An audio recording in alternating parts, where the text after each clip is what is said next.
Title: She Let Me Raise Her Daughter, Then They Both Betrayed Me. Chapter 1. The Hidden Child. I still remember the first time I saw her. Lisa, the little girl standing quietly beside my then-girlfriend, Sarah. We were just 3 months into dating when she invited me to dinner with her family. I walked in expecting to shake hands with her father, maybe share polite conversation with her mom. But it was the child that caught me off guard. I smiled and asked casually, "Is that your little sister?" Sarah froze. Her smile faded. "No, that's my daughter." I couldn't speak. A daughter? My mind tried to rewind the last 3 months, every conversation, every plan we had made. She had never once mentioned being a mother. I felt blindsided. Lied to. I nearly walked out that night, thinking trust had already been broken. But then I saw Lisa looking at me, wary, quiet, like she'd seen too much of life already. I couldn't walk away from that gaze. Not after she gently reached for my hand to say goodbye. I didn't fall in love with Sarah after that. I fell in love with them. The mother. The daughter. The family I thought I was lucky to find. As the years passed, Lisa became mine. Not by blood, but in every way that mattered. She let me braid her hair before school. She cried into my shoulder the first time her heart got broken. And when she whispered, "I love you, Papa," for the first time I knew I would do anything for that girl. In early 2019 I married Sarah. And by late 2021, I officially adopted Lisa. It was one of the proudest days of my life. We celebrated with cake, photos, and tears. She was mine. My daughter. My family. Then our son Mark was born. Life felt complete. Sarah stayed home to care for the kids. I worked long hours to give them everything they deserved. I thought we were happy. Even when Sarah started going out more, started hiding her phone, started laughing too loudly at texts she wouldn't let me see, I told myself it was nothing. I trusted her. I believed in us. But maybe I was too busy being a provider to notice I was slowly being written out of my own story. Chapter 2. A Dirty Diaper and a Broken Heart. It started with whispers, silent glances at her phone, the sudden laughter that vanished the moment I stepped into the room. Sarah claimed it was just her friends, a group chat full of gossip and jokes I wouldn't care about. And maybe she was right. Maybe I should have cared less. But I was starting to notice everything. She'd leave the room to take calls. She'd turn her screen away when I passed by. And when I asked, her answers were always soft, rehearsed, dipped in guilt but never explanation. Still, I gave her the benefit of the doubt. She was home all day. Maybe she just needed an escape. God knows raising a toddler can make anyone feel invisible. But last week, something shattered. I came home early, arms tired, neck sore, ready to sink into the couch with Mark. The house was quiet, eerily quiet. I found him on the living room floor, red-faced and screaming, soaked in his own mess. The smell hit me before I even reached him. His diaper, heavy, sticky, had clearly not been changed all day. My hands shook as I cleaned him up, every wipe a jab of confusion and rage. Where was Sarah? Then I saw her. Outside on the patio, giggling into her phone, twirling her hair like a teenager. I walked out, Mark in my arms, and without a word, snatched her phone from her hand. Her eyes widened.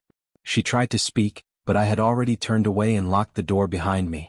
Inside, I opened her messages. His name was Daniel. Not just a friend. Not even a stranger. Her ex-boss. 6 months of hidden texts, late-night calls, and photos I can't unsee. I took screenshots, sent them to myself, and deleted them from her phone. She was still pounding on the glass door when I finally opened it. Before I could even speak, her hand slapped across my face. Mark whimpered in my arms. She gasped. The reality of what she had done must have hit her all at once. She fell to her knees, sobbing apologies, reaching for me for him. But it was too late for that. I told her to sit down at the dining table. I handed Mark to Lisa, who had come downstairs after hearing the noise. I needed 5 minutes, just 5 minutes of truth. I told Sarah this was her last chance. One lie and everything was over. She tried to say it wasn't serious. Just text. Just emotional support. But I wasn't an idiot. I asked her again, who, how long, and did they sleep together? Daniel, she said. 6 months. She didn't answer the rest. Not with words. Just tears. Just begging. I asked if they used protection. That's when she broke. Crying harder, gasping for air, telling me she'd end it, block him, do anything to fix it. She even said I could sleep with anyone I wanted if it meant she could stay. Then Lisa, my daughter, the girl I had raised and loved like my own, walked in, and everything collapsed. She looked her mother in the eyes and asked, "Did you tell him about Daniel?" Sarah froze. And I suddenly couldn't breathe. Because when I turned to Lisa and asked her what she meant, she looked at me like a stranger and said something that tore the last piece of my heart clean out of my chest. Chapter 3. Not my real dad. I turned to Lisa, confusion and fear tightening around my throat. What do you mean? Tell me about Daniel? She didn't flinch. She didn't hesitate. I already knew, Dad. Mom told me months ago. My legs gave out. I slumped into the nearest chair, staring at her, unable to form a single word. I had lived in this house. I had sat beside her at dinner, helped her with homework, told her stories when she couldn't sleep. And all that time, she knew. I finally managed to whisper, "Why didn't you tell me?" She shrugged, eyes sharp and hollow. Because Daniel buys me what I want without me having to beg for it. Her words hit like a blade. Lisa, the little girl who used to fall asleep on my chest, was now talking to me like I was just some random man in the house who didn't provide enough. I asked her softly, "How could you do this to me? After everything I've done for you, after I made you mine?" She crossed her arms and said it like a slap to the face. "You're not my real dad." Sarah gasped. She shouted Lisa's name, told her to apologize, but the damage was done. Lisa just turned and walked upstairs like it was nothing. Like those 5 words hadn't just burned my soul to ash. Sarah reached for me again, but I stood up and took a step back. I couldn't even look at her. I walked out of the house, still holding Mark against my chest, his tiny fingers clinging to my shirt like he could feel the storm inside me. I drove straight to my parents' house. My mother opened the door, saw my face and didn't say a word, just took Mark into her arms and held him like he was her own. I collapsed on the couch that night and didn't move for hours. And that's when the bottle called to me. Every night since, I've drowned myself in whiskey and silence. The sound of Mark giggling in the next room is the only thing keeping me from sinking completely. Sarah has been texting nonstop. Lisa too. Messages full of apologies, excuses, desperate promises. But I can't bring myself to read them. The image of her smirking while telling me I'm not her real dad plays in a loop in my mind. I had given her my heart, my name, my protection. I gave them both a life they never would have had without me. And all I got in return was silence, lies, betrayal. It was only this morning, when I woke up with a pounding headache and tear-streaked cheeks, that I realized something terrifying. Because if Lisa had known all along, and Sarah had told her that Daniel was her real dad, then maybe this wasn't just about infidelity. Maybe this was a story they'd been writing together, and I was the fool who never saw he was just a placeholder. Chapter 4. Rewriting the Past. The worst part about heartbreak isn't the moment it happens.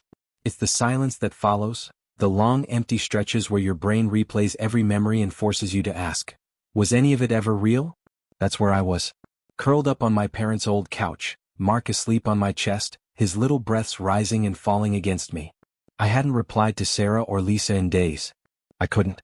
Every message felt like poison waiting to be opened. But the questions haunted me. Why did Sarah bring Daniel around our daughter? How long had she been rewriting our family behind my back? Had she always seen me as disposable? When I finally picked up her call, it wasn't because I wanted answers. It was because I needed to hear her voice crack when she tried to explain what she'd done. She sounded wrecked. Said she hadn't seen Daniel since the night I found out. That she blocked him, deleted everything, begged me not to give up on us. I asked her why. Why him? She stammered. Said they reconnected at a get-together with her old co-workers. Said they just clicked. And that phrase alone made my skin crawl. We used to just click. That used to mean something. They started as friends, she said. She confided in him when she felt lonely at home. Things escalated. He started coming over when I was at work. She swore they only talked, at first. But it wasn't the affair that shattered me. It was what she said next, what she admitted when I asked about Lisa. Did you ever talk to her about Daniel? I asked. Silence. Sarah. Did you tell her he was her real dad? She broke. Sobbing so hard her voice turned to gasps. Yes, she whispered. Yes, I did. My body went cold. I had suspected it. But hearing her say it cracked something permanent inside me. Apparently, Lisa had caught them kissing once. She threatened to tell me. Sarah panicked. So she bought Lisa a new phone. Then concert tickets. Then Daniel joined them for ice cream. He became fun, the dad who didn't make her do chores or ask about homework. And somewhere in all of that, Sarah began planting the idea that maybe, just maybe, Daniel was Lisa's biological father. She never said it outright, she claimed. But she implied. Enough for a young girl to start believing a version of the story that hurt less. Less than the truth, which was that her mother lied. That I was the one who stayed. I hung up without another word. Not because I was angry. because I realized something even worse. It wasn't just my marriage they'd broken. It was the foundation of everything I believed I was building. And if they could destroy that so easily, what else had already been torn apart without me even knowing? Chapter 5. Forgiveness or Fire. I didn't eat the next day. Couldn't. Every bite tasted like ash in my mouth. Sarah had fed Lisa a lie to keep her silence. She bought her loyalty with phones and gifts until my daughter, the one I raised, the one I taught to ride a bike, the one I cried over when she called me Papa, chose someone else to believe in. And still, even after all that, a part of me wanted to fix it. I texted Lisa the next evening. Short. Awkward. Just asked if she was okay. She replied instantly like she'd been waiting. She apologized. Said she didn't understand the weight of what she was saying. Said she was angry, confused, and that Mom told her Daniel was probably her real dad, so she believed it. That one word, probably, shook me more than anything else. Because in that word lived every ounce of manipulation Sarah had planted. She didn't just cheat on me. She weaponized the child's trust to protect herself. Lisa begged to see me. I agreed. We met at the park. Same one where I used to take her to feed the ducks when she was 5. She ran to me like nothing had changed, like she was still that little girl in the pink hoodie and rain boots. She clung to my waist and cried, "I'm sorry, Papa. I didn't mean it. I was just mad." And in that moment, I didn't see betrayal. I saw a child, confused, pulled in too many directions by the people she trusted most. I hugged her, tighter than I should have, and I told her I was sorry too, for what I said, for blocking her, for not being strong enough when she needed me to be. She asked if we were okay. I said I didn't know yet, but I wanted to try. That night, I stared at Mark sleeping in the crib beside my bed at my parents' house. His breathing was soft, steady, peaceful. He was the only one untouched by the storm. But how long would that last? I haven't filed the divorce papers. Not yet. They're still sitting in a drawer, signed, dated, ready to go. And maybe I will send them in. But maybe I won't. Because I've learned that some betrayals don't come with clean endings. Some break you open in ways that force you to look at every scar, every crack, every vow you thought could never be broken. And the hardest part isn't deciding if you should walk away. It's deciding if you can ever walk back in without losing who you were before the fire started.